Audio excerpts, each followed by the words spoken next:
Hello everyone. અત્યાર સુધી આપણે કોષ અને કોષ રચનાની અંદર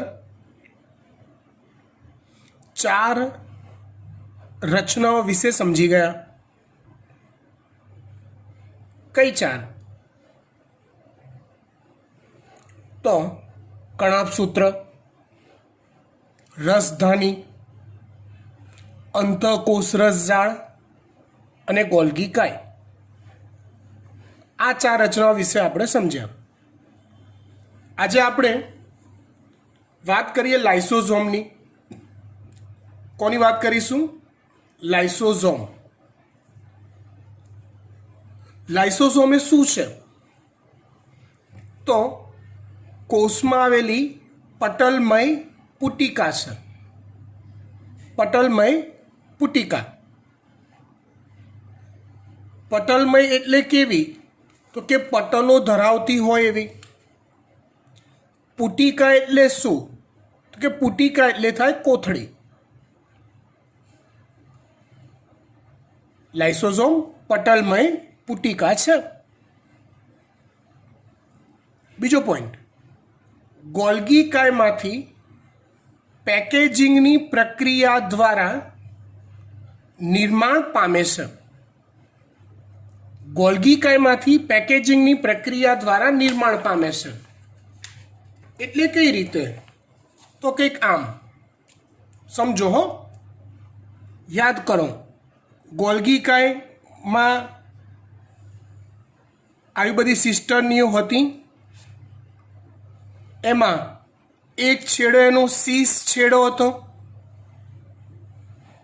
કે જ્યાં નિર્માણ કામ થતું હતું. બીજો છેડો ટ્રાન્સ છેડો હતો. બીજો છેડો કયો હતો? ટ્રાન્સ છેડો, જ્યાં પેકેજિંગનું કામ થતું હતું. એ છેડેથી છેલ્લે આવી એક કોથળી છૂટી પડે. જો ગોલ્ગી કાયમાંથી ગયા લેક્ચરમાં યાદ કરો, કોષ માટેના જરૂરી બધા જ દ્રવ્યો ગોલ્ગી કાયમાંથી પુટિકા સ્વરૂપે, કયા સ્વરૂપે?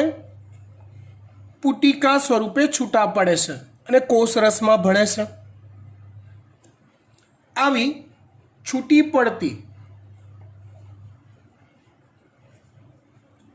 પડતી ઘણી બધી પુટિકા પૈકીની એક પુટિકા લાઇસોઝોમ છે. ગોલ્ગી કાયમાંથી ઘણી બધી પુટિકાઓ છૂટી પડે. કોષની જરૂરિયાત અનુસાર અલગ અલગ દ્રવ્યો ધરાવતી પુટિકાઓ છૂટી પડે. એ પૈકીની એક પુટિકા છે લાઇસોઝોમ.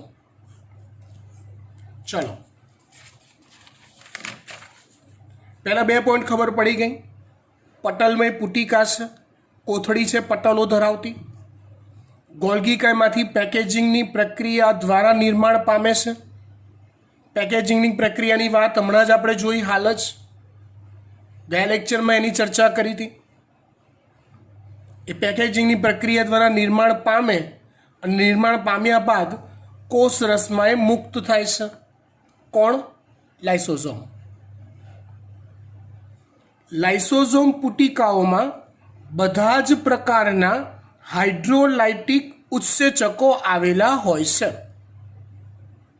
લાઇસોઝોમ પુટિકામાં બધા જ પ્રકારના હાઇડ્રોલાઇટિક ઉત્સેચકો આવેલા હોય છે. તો સવાલ એ થાય, હાઇડ્રોલાઇટિક ઉત્સેચકો એટલે શું? હા, હાઇડ્રોલાઇટિક ઉત્સેચક એટલે શું? તો સમજો, કોઈ પણ પહેલા તો ઉત્સેચક એટલે શું એ સમજીએ.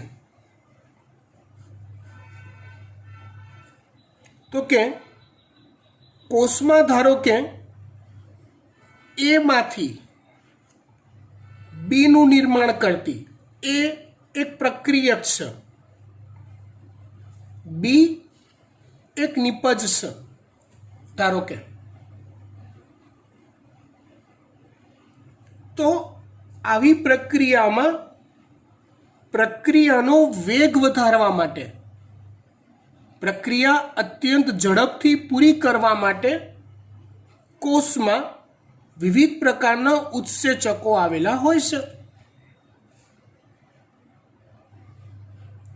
ઉત્સેચક ના હોય તો આ પ્રક્રિયા થવા માટે ધારો કે 40 મિનિટ લાગતી હોય, એમાંથી બી બનવામાં ઉત્સેચકની હાજરી હોય તો આ પ્રક્રિયા વિથિન 1 or 2 સેકન્ડ્સમાં થઈ જાય છે. કેમેસ્ટ્રીમાં તમે આને ઉદ્દીપક કહી શકો, બાયોલોજીમાં એને ઉત્સેચક કહેવાય. એ ઉત્સેચકોના ઘણા બધા પ્રકાર હોય.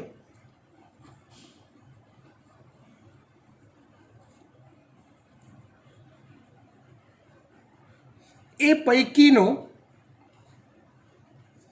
એક પ્રકાર છે. કોણ?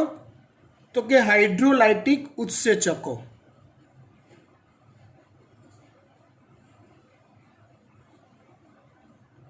હાઇડ્રોલાઇટિક ઉત્સેચકો જેને શોર્ટમાં બીજું બી એક નામ છે એનું હાઇડ્રોલાઇઝિસ પ્રકારના ઉત્સેચકો પણ કહેવાય. આ ઉત્સેચક વિશે થોડુંક ડીપમાં સમજીએ તો લાઇસોઝોમ સમજવાની મજા આવશે. જો આજે હાઇડ્રોલાઇઝિસ કીધું ને, હા, એના માટે એક શબ્દ હું પહેલાં તમને શીખવાડું. હાઇડ્રોલિસિસ, જેનો અર્થ થાય જળ વિભાજન. હાઇડ્રોલિસિસ અર્થ થાય જળ વિભાજન. જળ વિભાજન અથવા હાઇડ્રોલિસિસ મતલબ શું? તો કે કોઈક મોટો અણુ હોય, એ મોટા અણુમાં પાણીનો અણુ ઉમેરાય, મોટા અણુમાં પાણીનો અણુ ઉમેરાય અને એ મોટો અણુ નાના અણુઓમાં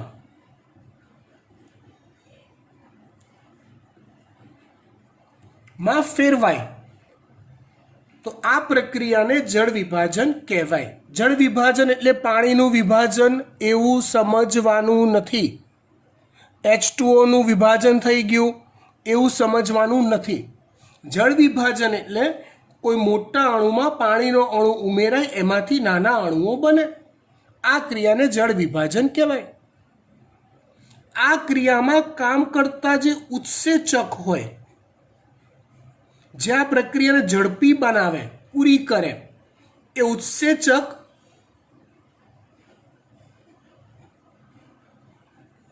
હાઇડ્રોલેઝ પ્રકારનો કહેવાય. પ્રક્રિયા છે હાઇડ્રોલિસિસ. તો હાઇડ્રોલિસિસની પ્રક્રિયા, જળ વિભાજનની પ્રક્રિયામાં ભાગ લેતો ઉત્સેચક એટલે હાઇડ્રોલેઝ. સમજો. અને આ હાઇડ્રોલેઝ ઉત્સેચકોનો સમૂહ એટલે કહેવાય હાઇડ્રોલાઇઝિસ, અથવા એ ઉત્સેચકોને કહેવાય હાઇડ્રોલાઇટિક ઉત્સેચકો. શોર્ટમાં ફરી એકવાર કહું, કોઈ મોટા અણુમાં પાણીનો અણુ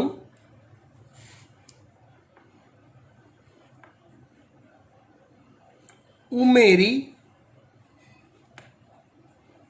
તેમાંથી નાના અણુઓ બને તે ક્રિયાને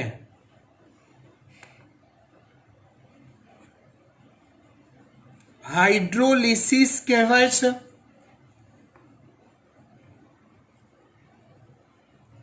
અને આ કાર્ય કરતા ઉત્સેચકોને શું કહેવાય છે? તો કે હાઇડ્રોલાઇટિક ઉત્સેચકો કહેવાય છે. આ કામ કરતા ઉત્સેચકોને હાઇડ્રોલાઇટિક ઉત્સેચકો કહેવાય છે.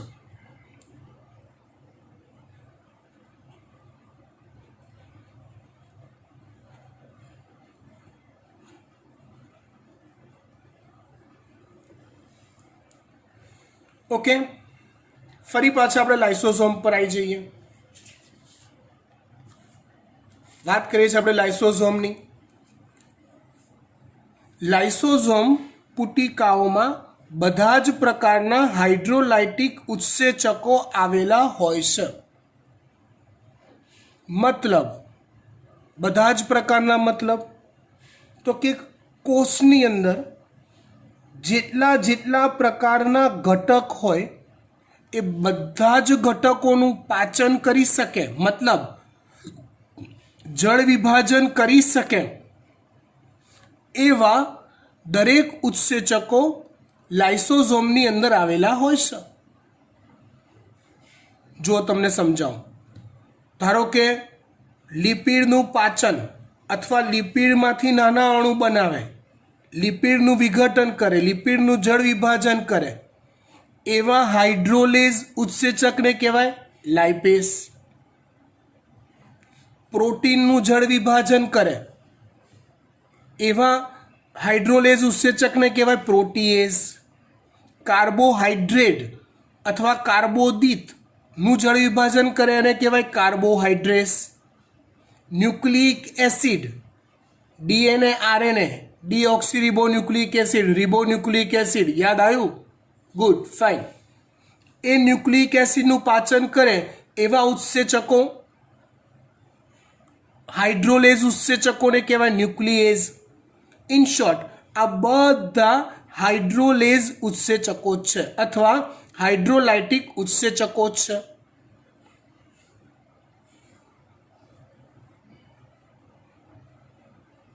હાઇડ્રોલાઇટિક ઉત્સેચક કોમન નામ. ચલો, એ હાઇડ્રોલાઇટિક ઉત્સેચક પૈકી કોઈ પ્રોટીનનું જળ વિભાજન કરે છે તો એને કહેવાય પ્રોટીએઝ. લિપિડનું જળ વિભાજન કરે છે લાઇપેઝ. સમજી ગયા વાત? ગુડ. જે ઇષ્ટતમનો અર્થ થાય યોગ્ય, મતલબ અમુક કરતાં નીચું તાપમાન હોય તો પણ નહીં, અમુક કરતાં ઊંચું તાપમાન હોય તો પણ નહીં. બેઝિક નોર્મલ ટેમ્પરેચર એવું યોગ્ય તાપમાન હોય તો એવી પીએચમાં, એવા તાપમાનમાં પીએચ શબ્દ આવ્યો. પીએચ એટલે શું ખબર છે? એસિડિકતા, બેઝિકતા, નિયત ક્રમ ને પીએચ કહેવાય. પીએચ એટલે શું થાય? એસિડિકતા, બેઝિકતા નક્કી કરતો ક્રમ.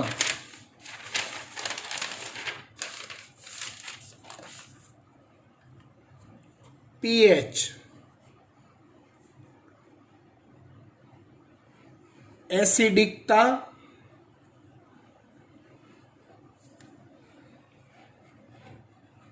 બેઝિકતા, નિયત કરતો ક્રમ. જો કોઈક પરિસ્થિતિમાં પીએચ 7 હોય, કોઈ દ્રાવણની પીએચ 7 હોય તો એ તટસ્થ કહેવાય. હા, 7 કરતાં ઓછી હોય તો એ એસિડિક કહેવાય. 7 થી વધુ હોય તો એ બેઝિક કહેવાય. આવું આવે છે અને આવું આવતું હતું. ઓકે, ઇન શોર્ટ, ચોક્કસ પીએચમાં ઉત્સેચકો આ બધા કાર્યરત હોય છે, કામ કરી શકે છે. લાઇસોઝોમ થિયરી ટેક્સ્ટબુક પ્રમાણે પૂરી થઈ ગઈ. થોડુંક ચોપડી કરતાં વધારાનું જોવું પડશે આની અંદર. એનું કાર્ય સમજવું પડશે કે ભાઈ એ ખરેખર શું કામ કરે છે. તો કહો, એનું કામ તો કહો યાર, કહી દઈએ. ધારો કે આ એક કોષ છે.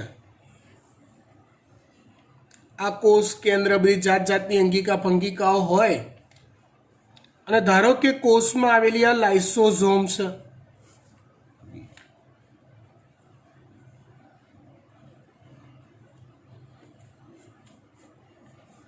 લાઇસોઝોમનું કામ ધ્યાનથી સમજજો હો, મસ્ત કામ છે, જોરદાર.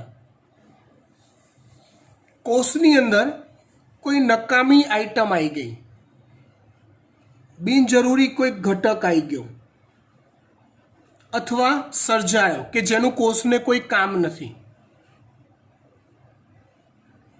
તો એ ઘટકને લાઇસોઝોમની નજીક લાવવામાં આવશે. લાઇસોઝોમમાંથી થોડાક ઉત્સેચકો બહાર ફેંકાશે અને એ ઉત્સેચકો આ ઘટકનું પાચન કરી દેશે અથવા વિઘટન કરી દેશે. એટલે એવું કહેવાય, કોષમાં પ્રવેશતા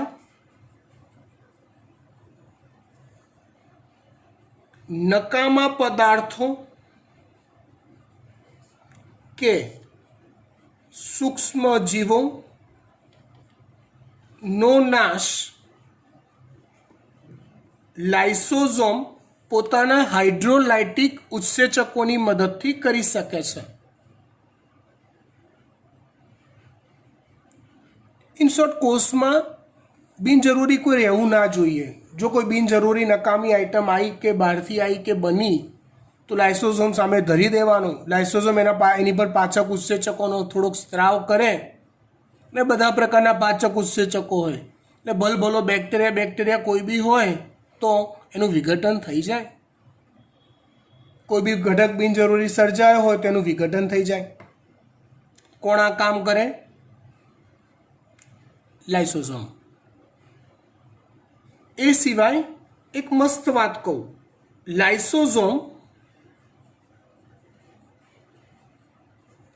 એ આત્મઘાતી કોથળી તરીકે વર્તે છે. શેના તરીકે વર્તે? આત્મઘાતી કોથળી તરીકે, મતલબ સુસાઇડ બોમ્બર તરીકે વર્તે. એટલે હ્યુમન બોમ્બ હોય ને, આપણે એવું સાંભળ્યું હોય, કોઈક મોટો નેતા કે કોઈક એવી હસ્તી હોય તો બુકે લઈને જાય અને બુકેની અંદર બોમ્બ હોય, નેતાને બુકે આપે ને, પિક્ચરમાં જોયું છે ને આપણે આવું, નેતાને બુકે આપે અને પછી બોમ્બ ફોડે એટલે નેતા તો મરે પોતે મરી જાય. સાંભળ્યું છે ને આવું? હા. તો એ એવા આઇટમ તરીકે કામ કરે છે લાઇસોઝોમ કોષ માટે. થોડુંક તમને બાયોલોજીમાં ઇન્ટરેસ્ટ પડે એવું મસ્ત સમજાવું, ધ્યાન આપજો. આપણે એક્ટિવા લાવ્યા, નવું એક્ટિવા આપણે લાવ્યા. બોલો તો એ નવું એક્ટિવા કેવું ચાલતું હશે? તમે કહેશો સાહેબ જકાસ, કોઈ પ્રોબ્લેમ નહીં, ટકાટક ચાલે. હવે એ એક્ટિવા 6 મહિના, 8 મહિના, 12 મહિના, 2 વર્ષ થયા તો કહે છે સાહેબ સતત એ ચાલ કરે છે એટલે ઘસાય તો ખરું ને, થોડુંક તો ખખડશે ને. હા ભાઈ, તારી વાત સાચી, ખખડશે. 5 વર્ષ, 6 વર્ષ, 7 વર્ષ થયા, સાહેબ ઓર ખખડશે. હવે કે માંડ ચલાવીએ છે, નવું એક્ટિવાની વ્યવસ્થા ના થાય ત્યાં સુધી, બાકી હવે આ ચાલશે નહીં. પછી આપણે બદલીને નવું લાવીએ છીએ, કેમ કે આપણું કામ ના અટકવું જોઈએ. આપણું કામ અટકવું ના જોઈએ, રસ્તામાં આપણને હેરાન ના કરવું જોઈએ. જેટલું સમારકામ સર્વિસ કરાવી શકતા હતા કરાયું, જેટલું ખેંચાતું તેટલું ખેંચ્યું, પછી આપણે એની જગ્યાએ નવું લાવી દઈએ છીએ. હે ને? એવું એવું થાય છે ને? બસ આપણું શરીર અબજો કોષોનું બનેલું છે. એકદમ એમના લેક્ચરમાં તમે સમજ્યા કે કોષની સંખ્યા, તો કોષથી પેશી બને અને એ રીતે ધીમે ધીમે આખું શરીર બને. તો કોષ આપણા શરીરનો રચનાત્મક અને ક્રિયાત્મક એકમ છે. આ કોષ છે. એ કોષ 24 કલાક 24/7 24 કલાક સાથે 7 દિવસ કામ કરે છે.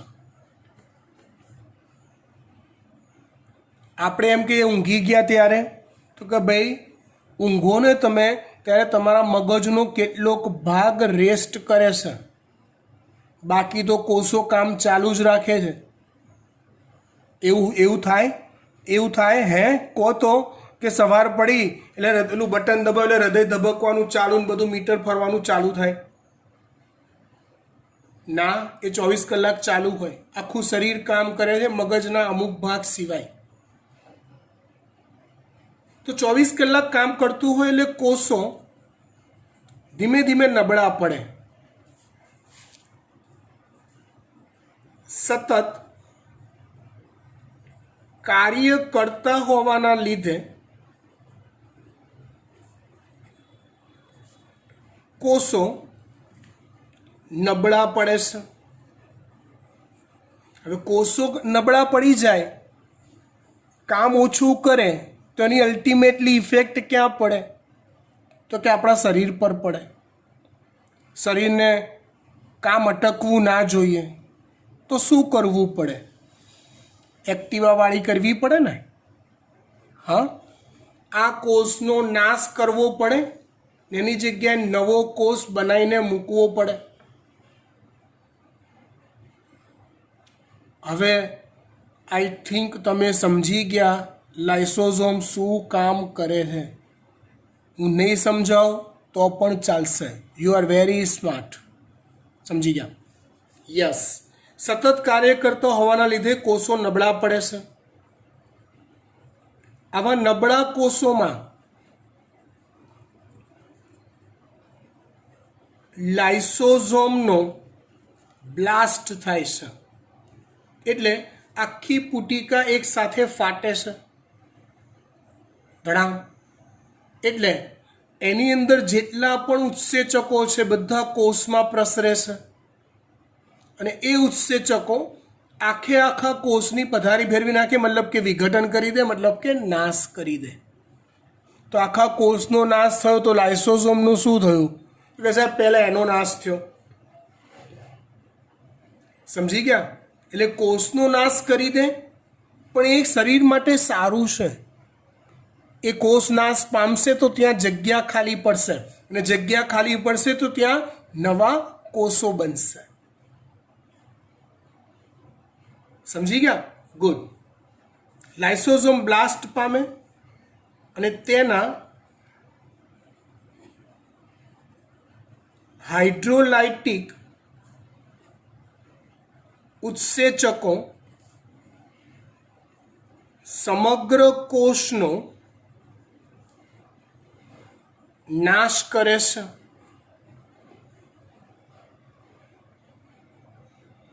આથી લાઇસોઝોમને આત્મઘાતી કોથળી પણ કહેવાય છે.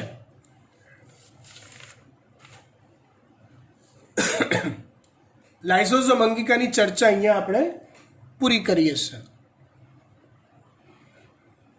ચલો આગળ વાત કરીએ આપણે એક બીજી કોષીય રચના, જેનું નામ છે રંજક કણ. શું નામ છે એનું? રંજક કણ. રંજક કણનું સ્થાન ક્યાં હોય? તો કે બધા જ વનસ્પતિ કોષોમાં હોય. જેટલા બી વનસ્પતિ કોષ હોય એ દરેકમાં રંજક કણ આવેલા હોય. મોટા ભાગના પ્રાણી કોષોમાં એ ના હોય. કેટલાક પ્રજીવ એટલે યાદ કરો, આપણને ઓલું અમીબાનું ઉદાહરણ યાદ હોય, પેરામિશિયમનું યાદ હોય. એની જોડે ખબર છે એક ત્રીજું આવે, અમીબા, પેરામિશિયમ, યુગ્લિના. ઓકે, તો એ જે યુગ્લિના છે ને એના સમૂહને યુગ્લિનોઇડ્સ કહેવાય. કોને યુગ્લિનોઇડ્સ કહેવાય?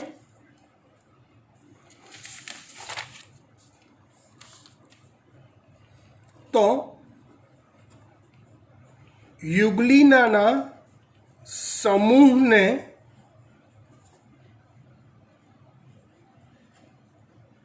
યુગ્લિનોઇડ્સ કહેવાય છે. કોને કહેવાય? યુગ્લિનાના સમૂહને શું કહેવાય? યુગ્લિનોઇડ્સ કહેવાય. તો બધા જ વનસ્પતિ કોષો અને કેટલાક પ્રજીવો જેવા કે યુગ્લિનોઇડ્સ ની અંદર રંજક કણો આવેલા હોય.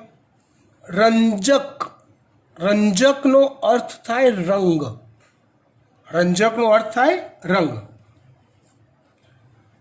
રંજક કણોનું કદ, તો કદમાં અન્ય કોષીય દ્રવ્યો કરતાં મોટા છે.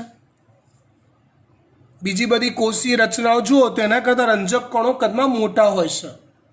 આથી સૂક્ષ્મદર્શક યંત્રમાં તેને સરળતાથી જોઈ શકાય છે.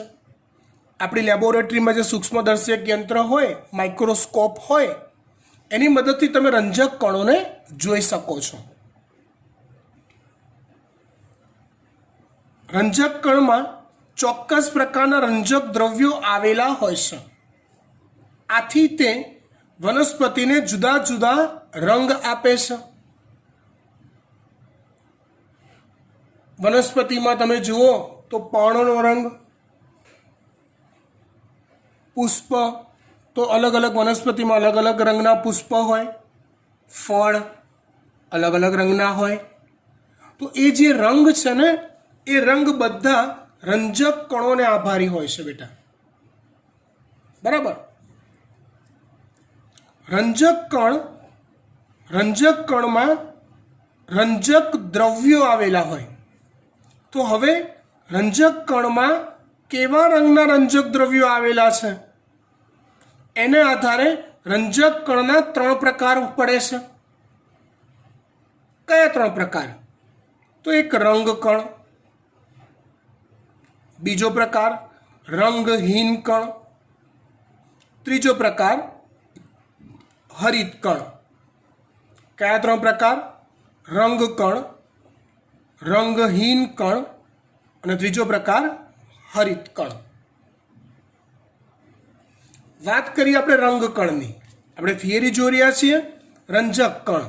રંજક કણમાં એનું સ્થાન કીધું, એનું કદ કીધું, એમાં અલગ અલગ રંજક દ્રવ્યો આવેલા હોય છે એમ કીધું.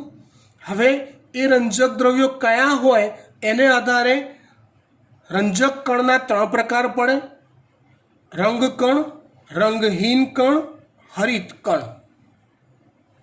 ઓકે,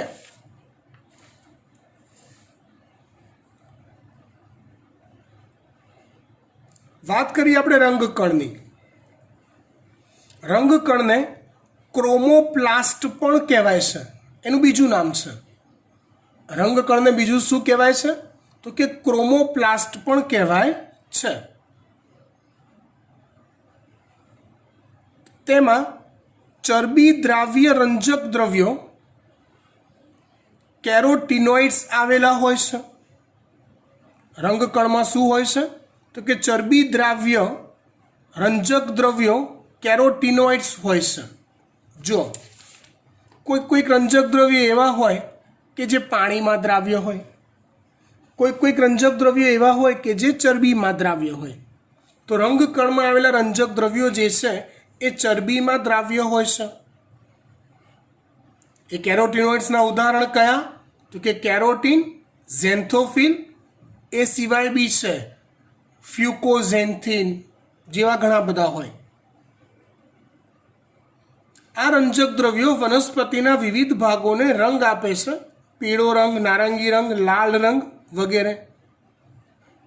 જો તમે લોકો મારા કરતાં સ્માર્ટ છો, તમને વનસ્પતિના રંગમાં કેટલી ખબર પડે? તો કે સાહેબ પાંદડાનો રંગ લીલો. અહીંયા મેં લીલો રંગ લખ્યો છે? ના, પાંદડાનો રંગ લીલો. તો એ પાંદડાના રંગમાં રંગકણ જવાબદાર હશે નહીં. પણ એ પાંદડું જ્યારે ગળું થાય ત્યારે કેવા રંગનું થાય?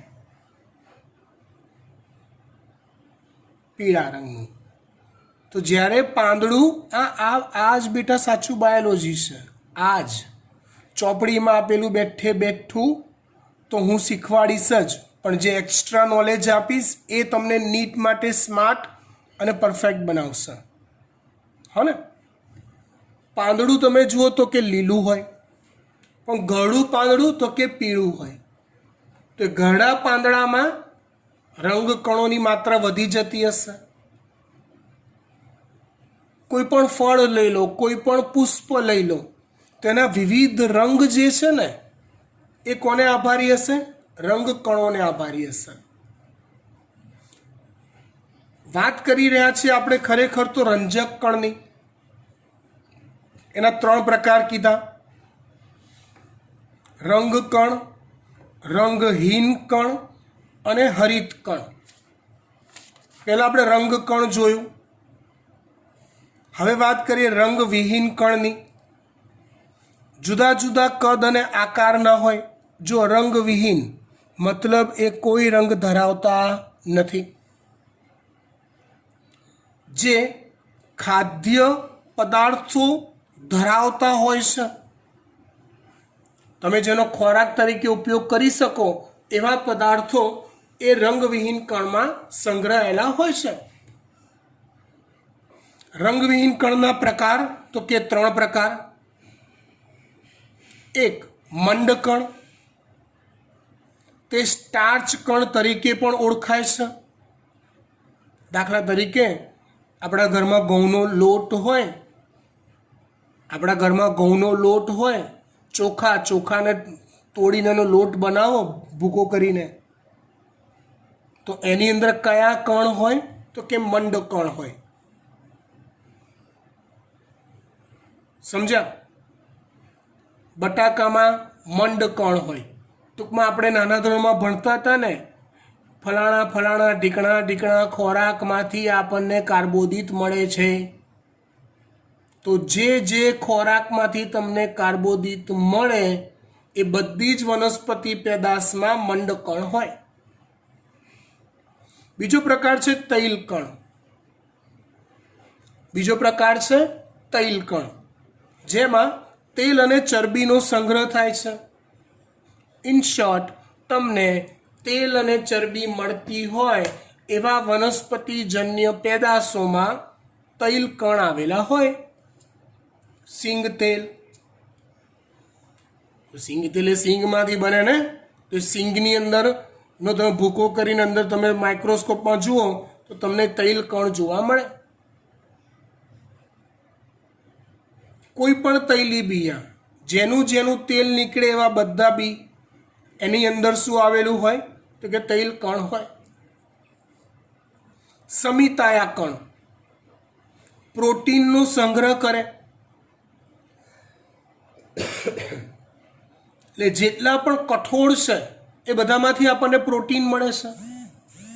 તો કઠોળના બીજનો જે કોષોનો અભ્યાસ કરો તેની અંદર તમને શું જોવા મળે? સમિતાયા કણ જોવા મળે. ત્રીજો પ્રકાર બાકી રહ્યો હરિત કણ. કેમ કે આપણે જોઈ રહ્યા છીએ શું? રંજક કણ. હે ને? રંજક કણના કેટલા પ્રકાર? તો કે 3: રંગકણ, રંગવિહીન કણ અને હરિત કણ. આપણે 2 પ્રકાર જોયા, રંગકણ અને રંગવિહીન કણ. હરિત કણ જોઈશું આપણે આવતા અંકે. એક ખાસ સૂચના. આપણે દીકરા સાયન્સ લીધું છે. સાયન્સ ડરાવવા માટે નથી કહેતો, એન્જોય કરવા માટે કહું છું, મજા કરવા માટે કહું છું. રોજ કામ કરવાની ટેવ આપણને ના હોય. હું સમજી શકું છું. આપણે 10મા પછી જેવી પરીક્ષા આપણી પ્રોસિજર બધી થયું ને, પછી તરત આપણે લોકડાઉનમાં આવી ગયા, વેકેશનમાં આવી ગયા, કશું જ કર્યું નથી આપણે. હવે સીધું સાયન્સ ભણવાનું ચાલુ કર્યું. I can understand your mentality.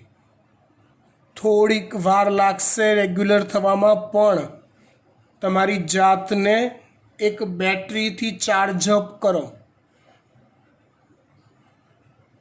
Charge થઈ જાઓ રોજનું રોજ કામ કરવા માટે.